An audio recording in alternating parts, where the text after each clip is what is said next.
manusia nanti ketika mereka dihisap oleh Allah itu dibagi menjadi dua, ahlul afiyah, ahlul musibah. Ahlul afiyah itu siapa? Orang yang jarang diuji dengan sakit, orang yang jarang mendapatkan ujian dalam kehidupan, jarang mendapatkan kesempitan. Namanya apa? Ahlul afiyah. Ada yang kedua, ahlul musibah. Ahlul musibah itu siapa? Orang yang hidupnya banyak sakitnya, banyak ujiannya, kesempitannya, kesulitannya. Itu namanya ahlul musibah. Ya. Ketika mereka dihisap oleh Allah Subhanahu wa taala, Allah kemudian menyampaikan bagi dua, ahlul afiyah dengan ahlul musibah. Kemudian Allah berfirman, "Uhsub." Hisab itu ahlul afiyah, ahlul musibah dulu. Ahlul musibah kemudian dihisap oleh Allah lebih dulu.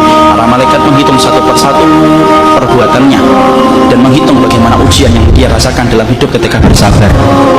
Kemudian para malaikat setelah mendapati semuanya selesai, mereka lapor sama Allah, "Ya Allah, ahlul musibah tidak tersisa dari dosanya kecuali sedikit, dan mereka mendapatkan pahala yang besar karena mereka bersabar atas segala musibah yang Kau berikan dalam kehidupan di dunia."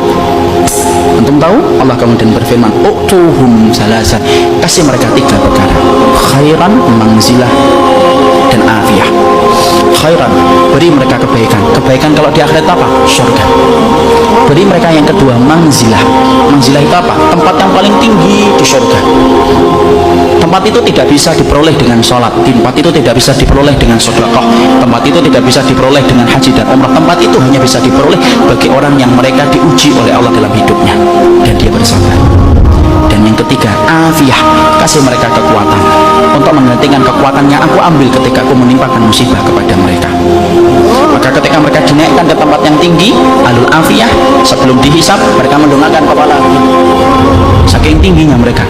Dan ketika mereka melihat kedudukan ahlul musibah semacam itu, mereka sebelum dihisab berkata kepada Allah, "Ya Allah, kalau kami ngerti di balik setiap ujian seberat ini Engkau mengganti setiap kesulitan mereka, tolong ya Allah hidupkan kami lagi, lalu kasih kami ujian, potong-potong daging kami, daging-daging yang kecil, kami sabar untuk merasakan itu sampai mati, supaya kami mendapatkan tiga yang Kau janjikan kepada ahlul musibah saudara-saudara kami."